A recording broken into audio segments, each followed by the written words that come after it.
Right. Okay, live stream. Welcome to everyone. We have just had a little bit of a glitch, as you do, and we decided it was just so much energy that it decided to knock us out.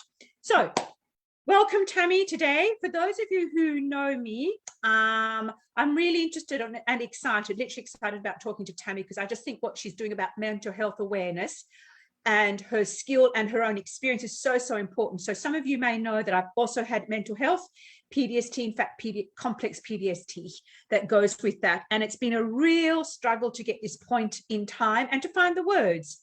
And that's why I wanted to introduce Tammie, because it is, isn't it, Tammie? It's about finding the words, about knowing you're not alone, about, and I know when I was in the thick of it, even, I was just writing the post before you came on, that it was a relief to get the diagnoses, but even then I still didn't get what was going on for me. So welcome, Tammie, from Phynix Initiative. Let's just get the conversation happening. Excellent. Thanks for having me. Pleasure. Okay, so what I'd like you to let's just start, as you said, conversation, because I think everything we can prepare in that can take us on a journey. But I think the most important thing is, Tammie, would you just share why you do what you do to start with, and then we'll segue into why you do it. Yeah, okay. All right, so the reason why I do what I do is because I have lived experience of mental health concerns.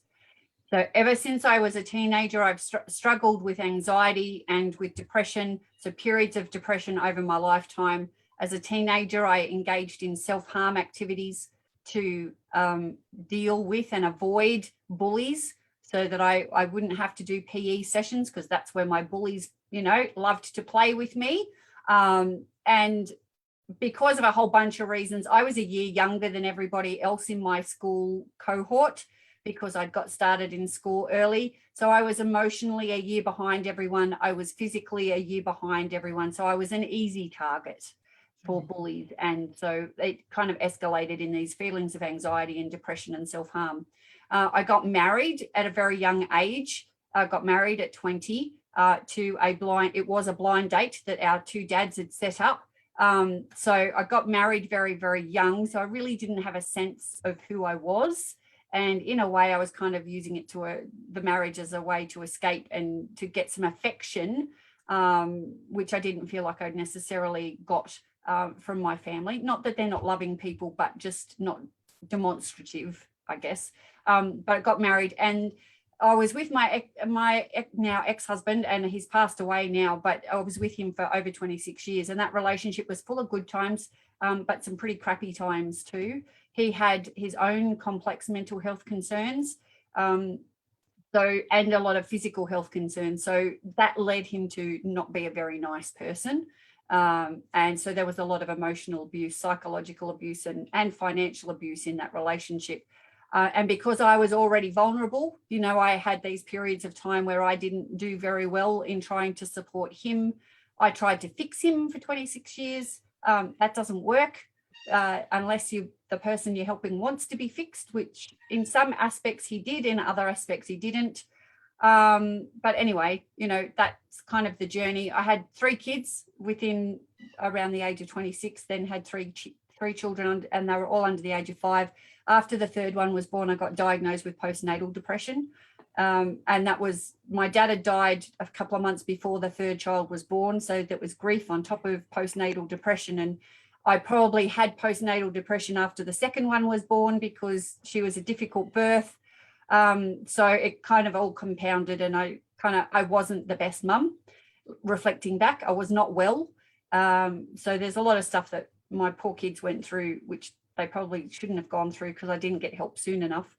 But I've just had this journey, right, over life of ups and downs. In 2009, I got a bully for a boss. So that meant I had no respite, because I had a bully at home and I had a bully at work, and I broke and became suicidal, very close, very, very close to taking my own life. But instead of doing that, I went and did get some help, got on some medication, saw psychologists and counsellors, and kind of worked my way back. The only problem is that taking time off work away from the bully meant I was with my bully at home all the time. So, was a bit of a challenging time, but I worked my way back. But then 2013, I was starting to decline again. And I recognized that if I didn't get out of the relationship, that it would have been not a good place to be. I told him I was leaving this was in the September. I told him I was leaving at the end of the year. It escalated his behavior. He actually attempted suicide in front of me one night at about 2 o'clock in the morning. And all I did was roll over and go back to sleep. And so I absolutely knew that I had to get out because that's not me. I'd completely become someone I didn't recognize anymore. Thankfully, he survived that attempt. But I had to get out. And as a consequence, then I had to go through all the grief process of no longer being a partner, no longer being a carer, trying to deal with finding somewhere to live because I just left everything that was in my house, taking the younger kids. So it was a journey of rediscovery and learning about stuff. And so that's kind of my own personal journey in terms of my stuff. But of course, then there was the ex-husband who had his mental health concerns. My eldest daughter had her mental health struggles, went through a significant time of self-harm and a suicide attempt, and, you know, having all of her friends then come to the house who were then struggling themselves because they recognized that our house was a safe place to come to talk about this stuff. And I've always wanted to help people, and it's now just manifested in this. Mental health is the thing that I need to do because everybody has mental health because it's a continuum, right? There's health at one end and there's illness at the other, and we all move up and down this continuum. And if we don't do stuff to look after our mental well-being, we're constantly going to be sliding down towards this illness end. We need to try and do as much as we can up here, and we need to intervene earlier than we do to stop people from getting into this point of crisis where they want to take their lives. You know, sometimes you just can't get there, but this is the reason. This is all my background and wanting to help. And plus jobs that I've had that have led me into building resilience in organisations. And for resilience in organisations, you've got to have resilient people. So that kind of then spiraled all my learning and all that type of stuff. So that's how I got to be here. Thank you for sharing that, because I think that's really important. We are on a continuum. And I think what I realised as you were talking, as I was thinking about it this morning, you don't know what you don't know. And because we don't talk about it enough, and there's still that shame and stigma around it, and perhaps, you know, people won't believe you or haven't believed you, because I also find, and I'll be interested to see what you think, is that even still a lot of professional people don't understand trauma or don't always understand this. And that can go from psychologists to doctors to whatever, either because they're not being trained or just because it's not their experience. So that can make a big difference too. When I look back, I found some old school reports because I'm doing something for my business in YouTube. And I took them out, and there was a couple of comments in there, Tammie, that really stunned me about, it was a real put down to me, I should have done. I remember looking back going, well, I just moved countries. I didn't speak the language. Why didn't you come and check out what was happening for me? Because they're not trained to think that. They weren't trained to see the signs of my distress, you know. And yeah, I was just thinking, you know, we don't, as you said, we don't know what we don't know until we can look back. So what I'd like you to do and explain to you, how did Phynix Initiative come about? Okay, so it started, well, like I said, I got into this job that was doing this organisation resilience stuff, right? And I got very passionate about the people aspect, and I got very, very focused. And the job that I did looked after the first aid officers and the fire wardens. And some of the first aid officers had come to us and said, what's this mental health first aid thing? Can we get trained in mental health first aid? And I investigated it, and it's like, oh, wow, I've been doing mental health first aid all my life with all these people that I've been linked with, and as a manager, looking after people, because it's just part of me, right? I'm about developing people and relating and all that type of stuff. So I've just kind of been doing it naturally, but it was this thing. I thought, this is great. I'll train as an instructor. We can do it in-house. So I took it to the management. They said, oh, no, well, we're not going to do that because people can just go and see their GP, or that's what EAP, or the employee assistance program's for. And I reflected, and it was just like, but we have first aid officers. Oh, yeah, of course, because if people injure themselves at work, they need to be helped. It's like, okay, so the person that's experiencing chest pain, why don't we just tell them to pop themselves in the car and go and see their doctor? Because they said they'd just go and see the GP. And they said, well, don't be ridiculous, because if they're having a heart attack, I said, they might be having a panic attack because it looks the same. Oh.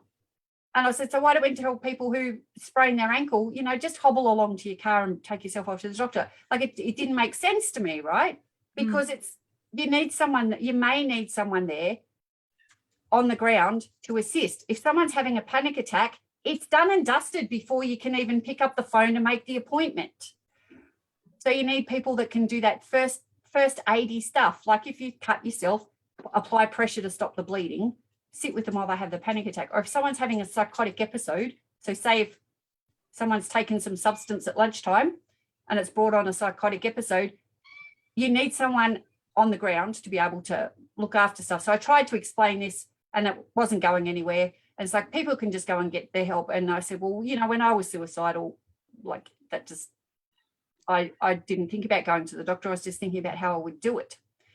And I got treated differently from that manager from that time onwards. And so things changed in the workplace. They did stuff. It was becoming very triggering for me. And it was just like, no, I need to be doing something else. I need to be doing this business. And so I started to study a certificate in mental health. And one of the activities that I had to do was to create a brochure about mental health in the workplace. And I was thinking of what do you need to be able to get through stuff? And I had this idea of these wings, right? That you sometimes need wings, or you need to regenerate. I'm going, what things regenerate? It's like, Phynix regenerates. And then I reflected over like what I'd done since I'd left the ex-husband. It's like, actually, I've done that. I've literally set my life on fire and regenerated, and I'm rising out of the ashes. So this is kind of where this whole Phynix language came from. So I thought, and I did this Google search for a person with a set of wings, and I found this beautiful image. I'm going, you know what? I could take those wings and Photoshop the person out, and then we could use it as a banner for people to stand in front of, so that they can feel like they've got wings so that they can fly. Photoshop skills are not my strength. So I Google searched, and I actually found the artist that had painted the set of wings. So this is where these wings came from. Was I got this artist to paint it. So it was kind of this metamorphosis of like, what indicates regeneration. I thought, well, I was going to go off and be a business continuity consultant, because I thought that's what it'll be. It'll be, I'm helping organizations rise from the ashes. But then it was still, no, I'm focused on the people. It's the mental health stuff that I need to do. So that's where it came from. But it's like the traditional spelling of Phynix didn't fit with me because I'm a bit quirky. And so I thought, well, how else do you spell it? So that's how this came up. And I'm going, well, what does being a Phynix actually mean to me? And it's like, well, let's pick something for every one of the letters. And so it's kind of this evolved. So now Phynix, to me, to be a Phynix means being passionate, hopeful, young at heart, noetic, indomitable, and extraordinary, right? So this is kind of this movement. And the logo is the infinity, because we go in and out of change. Yeah.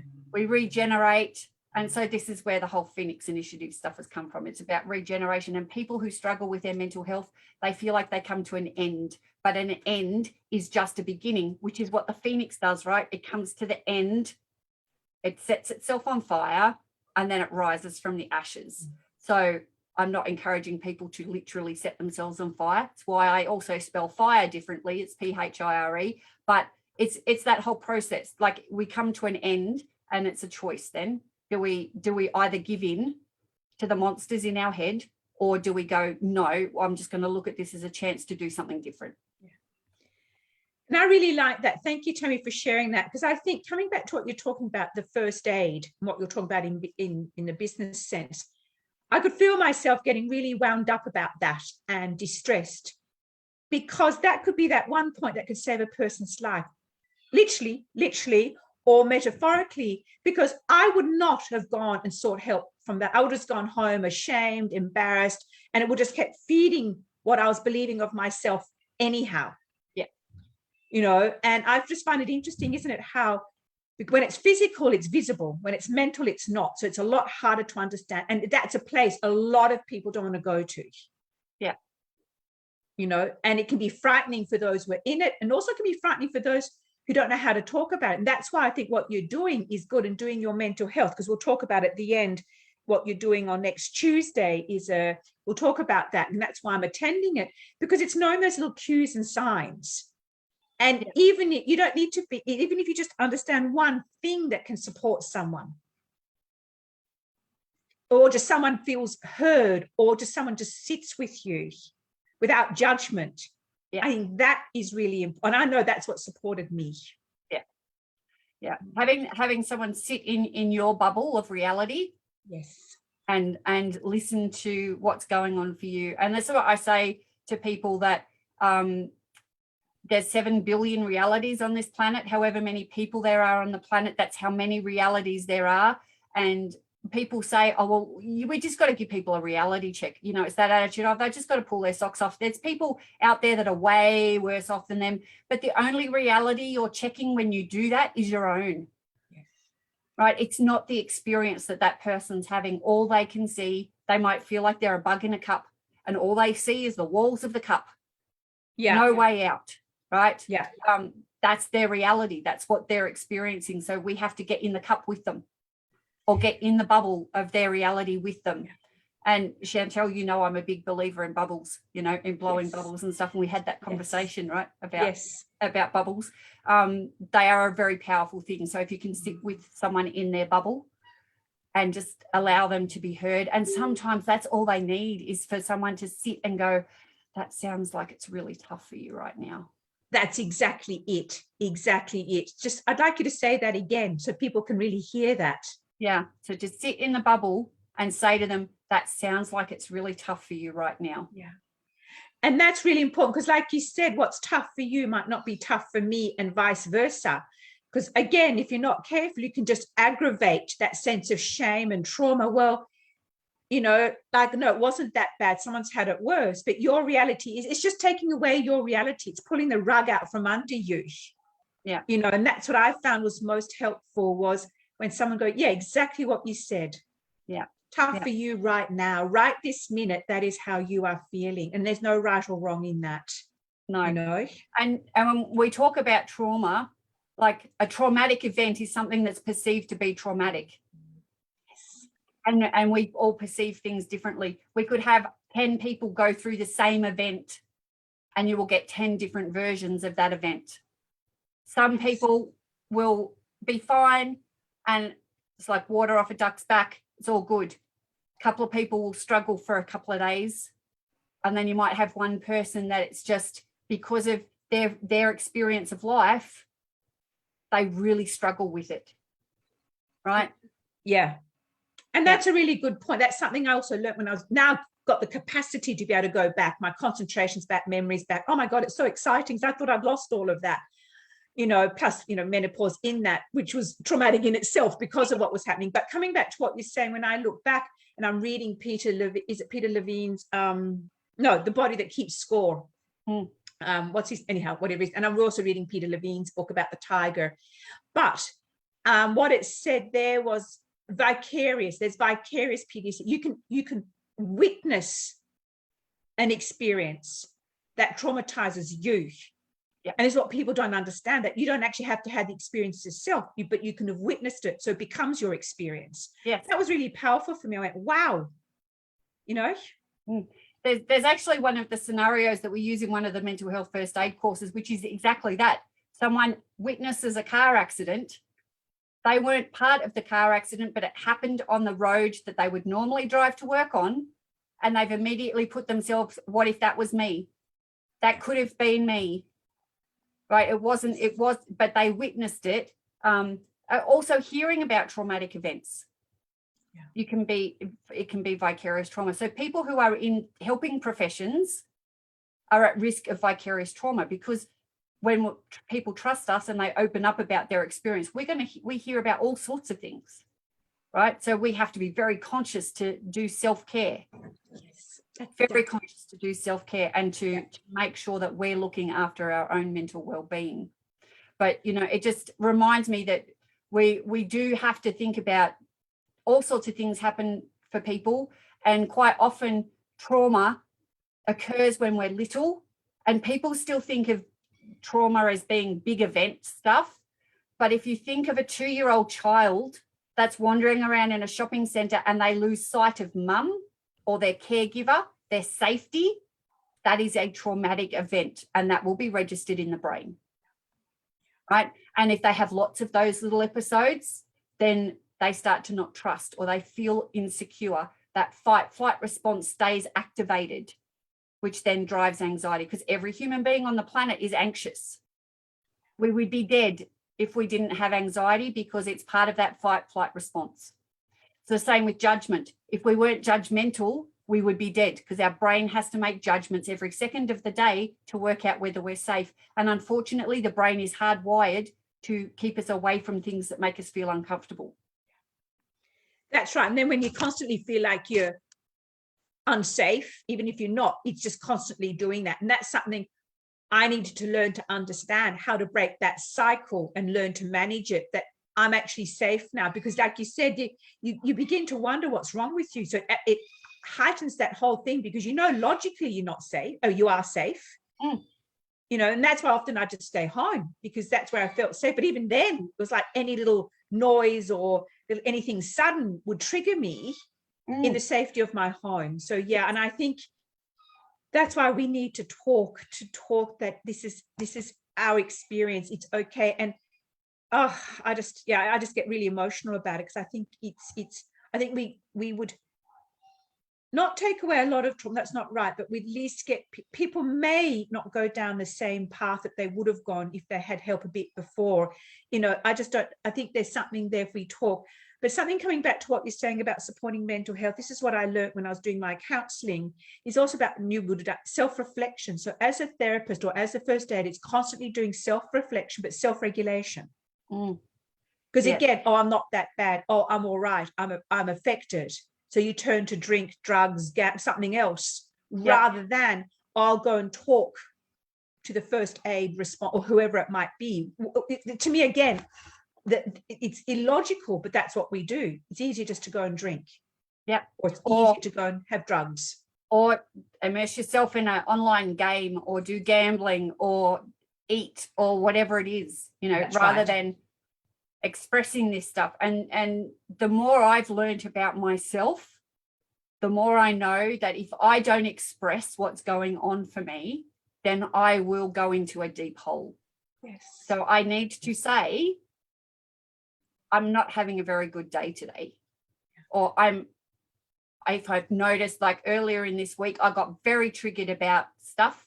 And I was having a really cranky day. For whatever reason, I was having a really, really cranky day. It was just, the dog was annoying me. All sorts of things were annoying me. And I was doing stuff on social media with my girls. And it was just like, I'm sorry. I'm not being a very nice person today. Like, I don't know why. I'm just super cranky about nothing in particular. But by me acknowledging the fact that I was cranky, it kind of then helped it. Because then it was like, do you want to talk? No, I think I'm good. I'll let you know. Because we've got a fantastic relationship, me and my girls now. We're all very attuned to one another, and we'll, ask if we want to talk and all that type of stuff. So, and we don't keep secrets. I know way more things about my kids than I probably should know. But I would much prefer that than not, but we have to talk about, we have to talk about, because we are human beings. Everybody has mental health issues at some point in their life, whether it's they lose their job or they have financial stresses. Like, all of these things impact on our mental well-being and make us slide down the scale a little bit. So if you're starting to not sleep very well, like your sleep's out of whack, or you've noticed that your appetite's a bit off, or you're getting lots of headaches or lots of stomach aches, you feel nauseous all the time. Yes, it could be physical problems, but it's probably your mental health is struggling, because it manifests in physical stuff.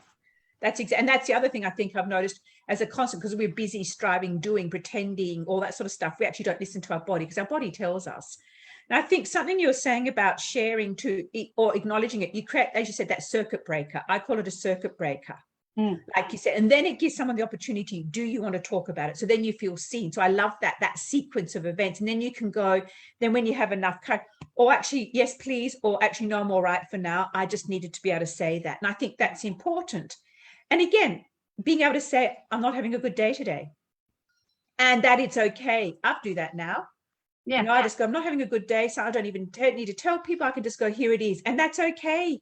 Again, it's okay not to have a good day. It's okay to withdraw and hide in bed if that's what you want. I did that the other day with this moon retrograde sort of stuff going on. I actually enjoyed the afternoon on my bed. That might explain why I was having a cranky day. That could be exactly right. That's exactly right. You know, Yeah. So Look, yeah. And little things like I'll give you an example. I used to have this in my office, and I've been showing this to people. I used to have this in my office. This bunch of flowers, right? Yeah. And so it would sit on my desk, and if these flowers were pointing out to the front, I was having a good day. If these flowers were pointing to the front, though, it was an indicator to people at work that I wasn't in the best place, and just approach with caution.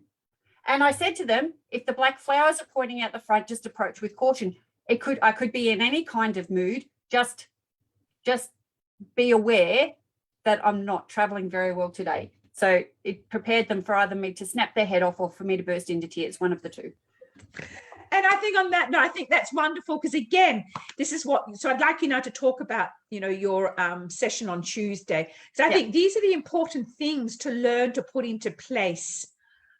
Now, I know for me, I couldn't have done that when I was in the height of my trauma, but I can see now the importance of it. You create your own markers. Again, like we were talking about before, and you were saying, it's also personal, how you do it. Yeah, yeah. And it's being able to recognize in yourself some of the signs and symptoms. So I've been doing a little bit of a series of things of what does it look like when you're struggling with your mental health, and doing pictures. I haven't done the dishes for 2 weeks. I took a picture of my sink and posted it on social media, right? What's it look like when you're struggling? When you look at the shower and you go, not today. And that's the 5th day in a row you've said, not today. When you get to the front door and you look at the door and go, if I walk out that door, everything's going to fall apart. You know, there's all these things that people don't actually, or it's like, if I meet up with those people at the coffee shop, I'm just going to melt, or it's just I'm going to feel crappy, so I'm not going to go. So there's lots of different things we can see, but it's very physical. So if you've got lots of physical stuff and you've been to the GP and they've done all the tests and nothing shows up in the tests, and you've still got all of these physical things like headaches and stomach aches and, you know, shaking and all that type of stuff, then talk to your GP about the fact that you might have some mental health problems. Yeah. Give them the full picture, you know, that you've got all this stuff going on, or that you're worrying about things, or that you feel low. You have to talk about your feelings with your GP too, and the thoughts, not just the physical stuff, to give them a full picture. Yeah. People can't help if they don't have the full picture. It's why we've got to talk about the full picture on that spectrum, right? Physical and mental health. Yeah, I agree. So on Wonderful. Tuesday, which I'm attending and looking forward to, do you want to, and then what I'll do, anyone who's watching and on the replay, I'll put the link. Tammie's going to send me the link if you can join. Yep. If they can't join but they sign up, can they get a replay? So let's just go into the what you're doing. Yeah. So I will be recording it. So if people would like to get a copy, I will send it through. But I am going to be running these sessions regularly, mainly because I have had a lot of interest. So it is very much a short taster session. It's not overly interactive. It's a lot of me talking at you.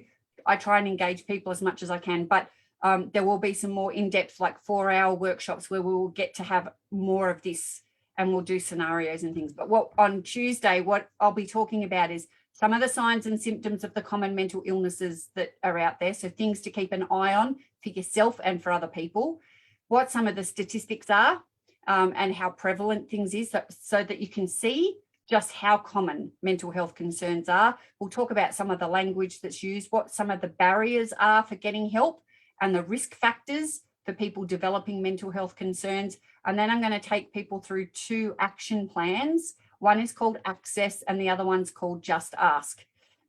So Access is about helping people access help. And then the Just Ask is specifically around suicide.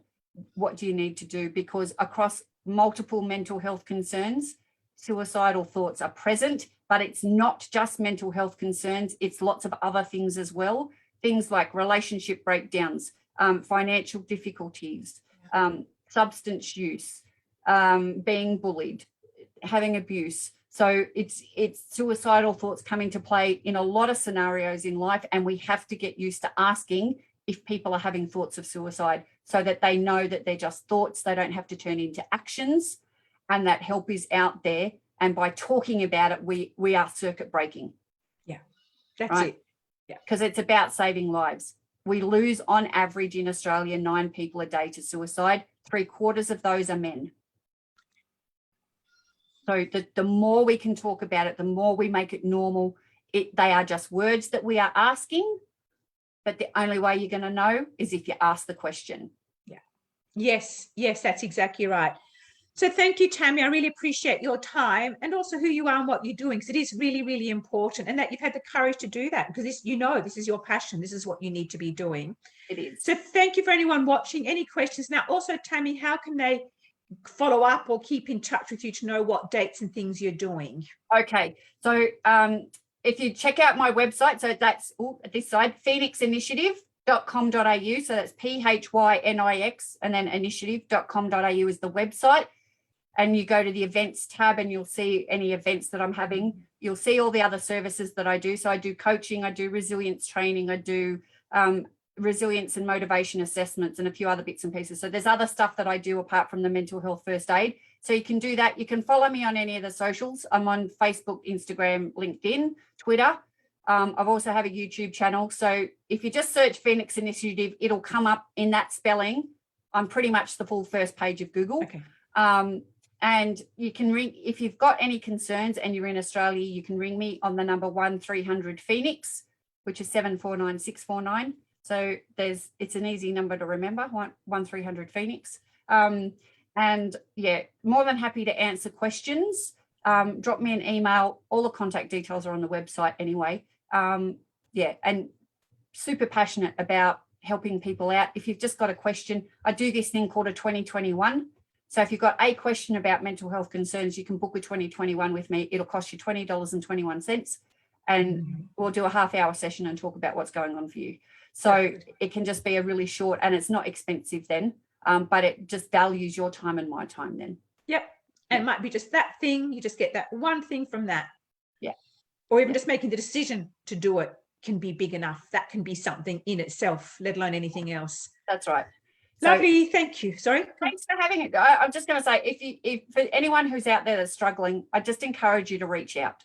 Just talk to someone that you trust about what's going on for you. And it definitely has to be someone that you trust. If it's not a family member or a friend, you can always ring the anonymous, the call lines. Words are failing me now. But please reach out for help, because you are not alone. Lots of people struggle and there is help out there. But that can often be the hardest thing, is just that initial step to reach out your hand for help. But once you do that, you're on a recovery journey. Yeah. And I agree with you. Thank you. And on that last note, I think, again, we have done it. And just because we have done it, sometimes you think they can, you can't, because I used to think that. All I want to say is you can, but just take the pressure off yourself. Just take your pressure off yourself, Thank you, Tammie. Really appreciate that. Thank you, Chantal. Anyone, as I said, reach out to Tammie, myself, as she said, it's important. You're valuable in this world and your experience is valuable. Absolutely. Okay. Thank you.